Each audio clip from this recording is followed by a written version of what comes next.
Anaesthetic और ECMO specialist Jaipur में कार्यरत हूँ। आज दोस्तों हम सल्फास पॉइजनिंग के बारे में बात करने वाले हैं। दोस्तों आपने अक्सर देखा होगा हमारे घरों में काले और ग्रे रंग की जो गोलियां होती हैं अनाज और गेहूं की बोरियों में रखती हैं, जिससे अनाज खराब ना हो, उनको हम सल्फास की गोलियां कहते हैं। दोस्तों सल्फास एक कीटनाशक है जो बाजार में आसानी से उपलब्ध होता है। इस सल्फास का केमिकल नाम एल्युमिनियम फॉस्फाइड है। ये सल्फास जो बहुत ही खतरनाक जहर है, अगर इसका सेवन कर लिया जाए, इसकी सेवन के दो रूट होते हैं। या तो ये इन्हेलेशन हमारी स्किन के थ्रू ट्रांसफर हो जाए, या फिर हम इसको एक्सीडेंटली पी जाएं या खुद ही पी लें। ये सल्फास बहुत ही खतरनाक जहर है। इसके आधे ग्राम की गोली भी हमारे लिए जानलेवा साबित हो सकती है। दोस्तों सल्फास की जो गोलियां हैं बाज़ार में ईजिली अवेलेबल हैं।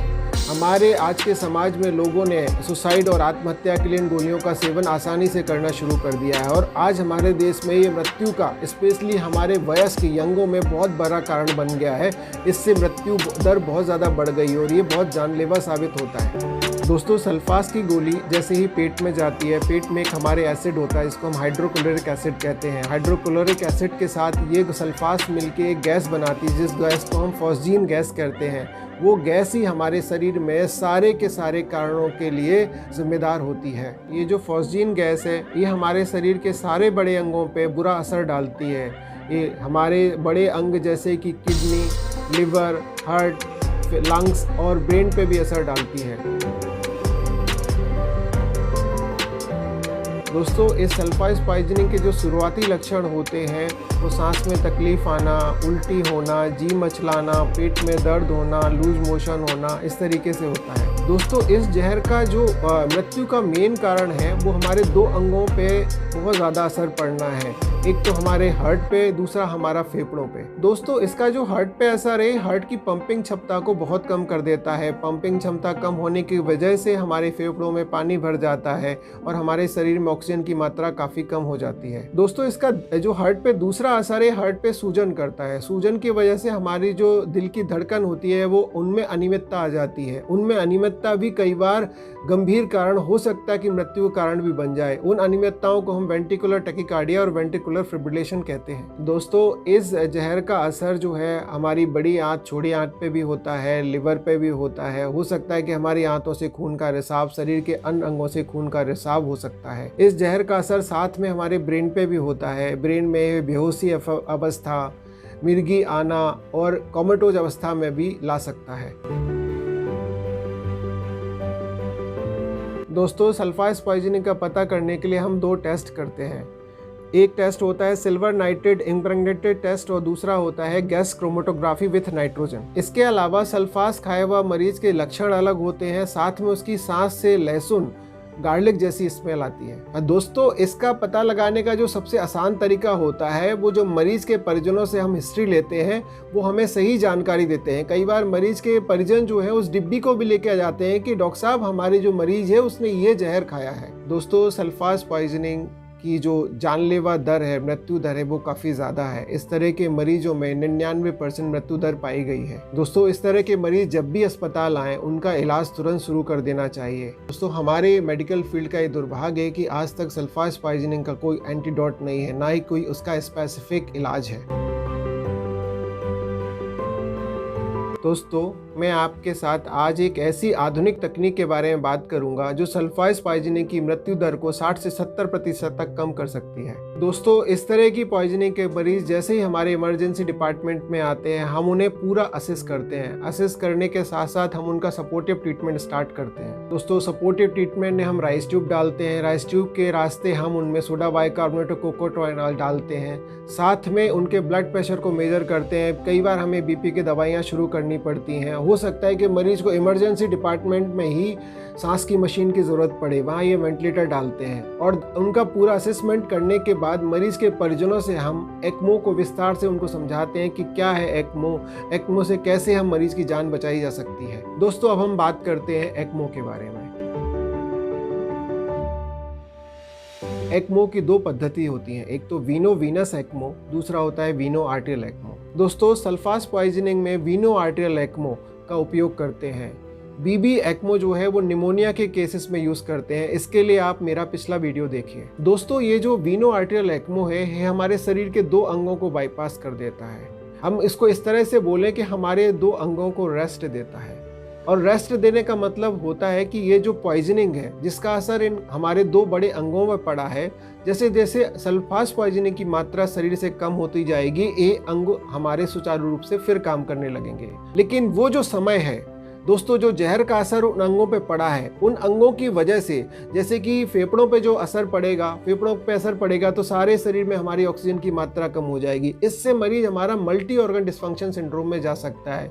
उसकी वजह से हमारे शरीर के सारे अंग खराब हो सकते हैं। तो दोस्तों, इस पद्धति के माध्यम से हम शरीर में इस मशीन के द्वारा ऑक्सीजन की मात्रा पहुंचाते हैं।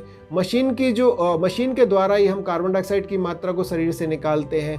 पंपिंग भी हम मशीन के द्वारा करते हैं। दोस्तों, इस एक्मो वी एक्मो को डालने के लिए हम अपनी बड़ी नाड़ी जो कि हमारी थाई में होती है, जिसको हम फीमोरल वेन बोलते हैं, इसमें एक कैनुला डालते हैं जो हमारे शरीर के अशुद्ध चैम्बर में जाती है, जहाँ से शरीर से खून लेती है अशुद्ध खून को। इस मशीन से होते हुए, मशीन में एक ऑक्सीनेटर होता है, जो ऑक्सीनेटर जो होता है वो हमारे फेफड़े का कार्य करता है। वो ऑक्सीजन डालता है हमारे खून में और उससे कार्बन डाइऑक्साइड गैस को निकालता है। और इस मशीन में एक पंप होता है, उस पंप के सहारे हम थाई के रास्ते में एक फ्यूमोरल आर्टरी होती है, उसमें एक कैनुला डालते हैं मोटा। उस कैनुले से हमारे सारे शरीर में खून का संचारण होता है। दोस्तों, कई बार इस तरह के मरीज जो हैं, जो अर्ली हमारे पास अस्पताल में आते हैं, उनको कई बार इस मशीन की ज़रूरत ही पड़ती है। हो सकता है कई बार उनमें सांस की मशीन भी ना डालनी पड़े, हम मशीन से ही उनके दोनों अंगों को बचा लें। हो सकता है कि शरीर में और सारी दवाइयों की ज़रूरत ना पड़े। तो इसमें समय ही हमारे लिए बहुत इंपॉर्टेंट है। दोस्तों, हम इस मशीन के साथ मरीज को पूरा होश में रख सकते हैं। मरीज की जो हार्ट की जांच है, जिसे हम इको बोलते हैं, इको से उनकी पंपिंग क्षमता नापते रहते हैं। और एवीजी, जिसको आर्टेरियल ब्लड गैस बोलते हैं, उससे हम अब शरीर में ऑक्सीजन की क्षमता को नापते हैं। जैसे ही ये दोनों हमारे इंप्रूव होना शुरू होते हैं, हम इस मशीन के जो हमने फ्लो रखा है, जिसे हम कार्डिक आउटपुट भी बोलते हैं, उसको धीमे धीमे कम करते हैं। और जब हमारे अंग सुचारू रूप से काम करने लगते हैं, जैसे कि हार्ट हुआ और फेफड़े हुआ, इस मशीन को हम सकुशल निकाल देते हैं। इस मशीन को निकालने के बाद हमारा मरीज पूर्णतः स्वस्थ होता है। मशीन के साथ साथ हो सकता है कि कुछ परसेंटेज इन्फेक्शन की संभावना है, तो इन्फेक्शन की संभावनाओं को देखते हुए हम मरीज को कुछ एंटीबायोटिक और सपोर्टिव ट्रीटमेंट भी साथ में रखते हैं। दोस्तों, इस मशीन को निकालने के बाद हम मरीज को, जो अगर उस मरीज में सांस की मशीन है, जिसे हम वेंटिलेटर बोलते हैं, उसको निकाल सकते हैं। मशीन वेंटिलेटर निकालने के बाद धीरे धीरे जो ब्लड प्रेशर की दवाइयाँ उनको धीमे धीमे कम करते हैं, मरीज को एम्बुलेट करते हैं, उसका न्यूट्रिशन करते हैं, फिजियोथेरेपी करते हैं। इन सब चीज़ें करने के लिए हमारे पास एक अच्छी टीम होनी चाहिए। बेसिकली एक्मो जो है ये टीम वर्क है। इसमें अच्छे डॉक्टर, जिसे हम आईसीयू इंटेंसिविस्ट कहते हैं, cardiac anaesthetic, cardiac surgeon, physiotherapist, perfusionist, nursing staff, इन सब की ज़रूरत पड़ती है। ये सब के सब हमारे ट्रेंड होने चाहिए। दोस्तों, उम्मीद है यह वीडियो आपके लिए बहुत लाभप्रद होगा। दोस्तों, मैं अगले वीडियो में आपसे बात करूंगा कि एक्मो का रोल मैसिव हार्ट अटैक में कैसा है। मैसिव हार्ट अटैक मतलब बहुत बड़ा दिल का दौरा, जिसमें मरीज की मृत्यु की संभावनाएं बहुत ज़्यादा होती है। उस मृत्यु की संभावनाओं को हम इस मशीन के से सहारे कैसे कम कर सकते हैं, कैसे मरीज की जान बचाई जा सकती है। दोस्तों, हम मैसिव हार्ट अटैक के मरीजों की मृत्यु दर को 50 से 60% एक्मो के सहारे कम कर सकते हैं। दोस्तों, मैं doctor Ramsharan Chaturvedi, cardiac anaesthetic, ECMO specialist. नमस्कार दोस्तों, आप ये जो पौधा देख रहे हैं, इसका नाम है सोलनम नाइग्राम। इंग्लिश में हम इसे ब्लैक नाइट शेड और हिंदी में मकोई के नाम से भी जानते हैं। ज़्यादातर ये उत्तर भारत में पाया जाता है। अगर आपके घर के आसपास ये दिखता है तो आप इसे बिल्कुल भी खरपतवार ना समझें। इसके फल से लेकर इसके पत्तियों तक में बहुत सारे औषधि गुण होते हैं। अगर आपको बहुत ज़्यादा आपके शरीर में कमज़ोरी है, आपकी शादीशुदा लाइफ ठीक नहीं चल रही है, तो आप इसके फल को सुखाकर मिश्री के साथ लेंगे तो बहुत ही ज़्यादा आपको फ़ायदा मिलता है। 10 से 15 दिन में आपको रिजल्ट इसमें दिख जाएगा। जो शुगर के पेशेंट हैं वो मिश्री ना मिलाएं, ऐसे ही खा लें, उनको भी बहुत फ़ायदा मिलेगा। शुगर भी बहुत जल्दी ठीक करता है। किडनी की प्रॉब्लम जैसे है, लीवर की प्रॉब्लम जैसे, लीवर के लिए रामबाण है। किडनी की प्रॉब्लम अगर आपको हो रही है तो स्टार्टिंग में आप लीजिए, आपको बहुत फ़ायदा मिलेगा। इसके पत्तियों की सब्जी खाएंगे तो आपको बहुत ही